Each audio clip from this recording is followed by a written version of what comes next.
Schools are the heart of their community. They are a cornerstone of what happens.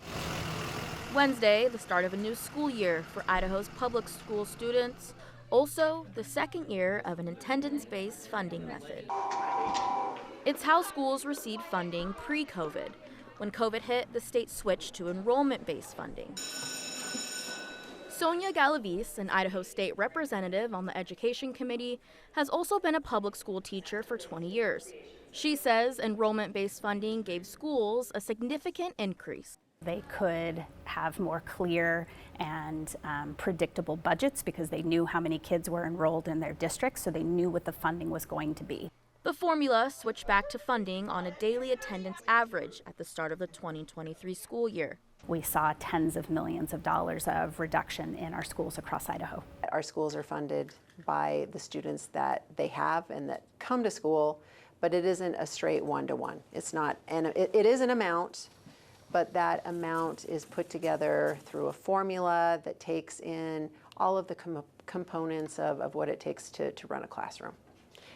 It can be very complex. State Superintendent Debbie Critchfield says around 60 to 70% of a school district's funding formula comes from state funding, about 10 to 15% from local taxes, and another 10 to 15% of federal funding. State money for us really goes towards everything from curriculum to maintaining our buildings to paying for teacher staff, for staffing in our buildings. But to some, the average attendance funding isn't enough. No matter who is gone on a daily basis in my classroom, I still have to keep the lights on, I still have to be there, I still need all the materials, we still need all the professionals and educators who are meeting the needs of the school at large. And so we don't see a reduction of cost, even though we're being funded less than enrollment.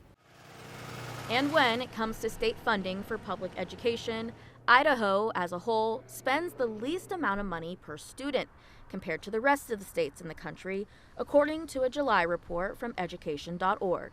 I think it's unfortunate that we're at the bottom all the time, but it's a complex situation. One of the reasons that we see a lower per student amount has a lot to do with the fact that we don't collect a lot of taxes in our state. And that's something that our citizens have agreed to and that we like, and we send people to the legislature that want to continue to support and defend that. And so we look at other states who have a higher tax rate and just handle their budgets differently, and certainly they have more dollars to send out. But then when we look at the fact that Idaho has prioritized education and takes the biggest chunk of all of the revenue coming in and sending that to education, really signals that we do care about it. Idaho's 6 largest public school districts spend anywhere from $8,000 to $12,000 per student, according to the data from the State Department of Education, while Idaho's 6 smallest public schools on average spend $17,000 to $49,000 per student. But the spending per student can be deceptive. If you take like the Prairie School District or some of these very small one schoolhouse, it looks like they're spending $20,000 on each student, but they also have 6 kids enrolled in the district. And so when you manipulate that divisor, it gives the appearance that a lot of money is being spent on the student, but in reality, it's the overhead and operational cost that it takes to run the whole school district. School districts ask voters for additional funding by passing levies and bonds. Bonds think buildings, levies think operations and staff. Across the board, there isn't a community that would tell you it's easy to pass a supplemental levy or a school bond. We're all feeling the pinch. Our paycheck doesn't go as far. It costs more to go to the grocery store. It costs more to fill up a tank of gas.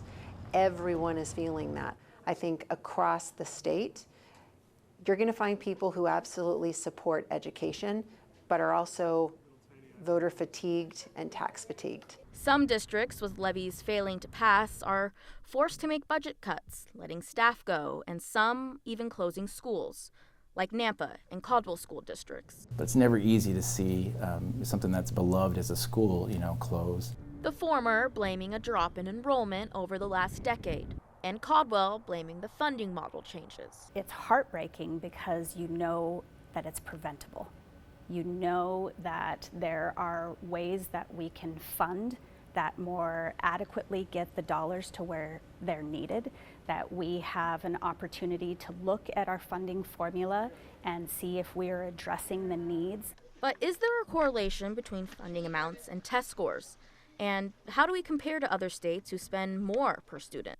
Each state tests differently for reading, math, and science, so making comparisons gets tricky. But there is one type of test you can compare countrywide, according to Galavis, the NAEP test, the National Assessment of Education Progress. So it's a randomized test. They will come in and pick the school district. They will pick the 4th grade or 8th grade classroom. And when you look at those scores, Idaho does really well, at or above the national average for grade level benchmark. Compared to California, Washington, and Oregon, Idaho's 2022 NAEP scores were higher than those 3 states. But all 4 states took a slight dip in NAEP scores. Scores from 2019 before the pandemic were slightly higher. And I believe we're back to pre-pandemic scores and still growing. We know that there's learning taking place, and that's what we want for every student. Experts tell me money is not the only factor that can impact test scores. Galavis says other factors like household demographics, learning disabilities, or language barriers can play a role.